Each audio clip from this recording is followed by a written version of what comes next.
Z mano je gospa Rada iz koče na Klopnem vrhu in gospo Rado sem vprašal, če pozna kaj iz zgodbe Vranov let, in mi je povedala nekaj stvari, pa če bi lahko Rada še povedala v kamero, kaj veste vi o poti Vranov let, kaj to za vas pomeni, kaj ste slišali o njej?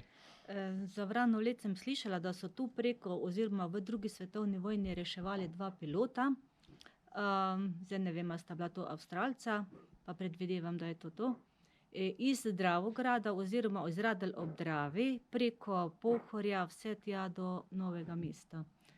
Zdaj, to je vsa zgodbica, ki jo pač vem. Super, to je samo delček zgodbe, kajti Vranov let je v bistvu zgodba o reševanju več kot 100 zavezniških vojakov, ki so bili zaprti v mariborskem taborišču Stalag 18D, in Šercerjeva brigada jih je zajela na delovišču v Ožbaltu in jih po tej poti, ki pelje mimo vas, odpeljala 287 kilometrov naprej do otoka, kjer so poleteli v Bari, iz Barija pa v Afriko in vsak na svoj dom.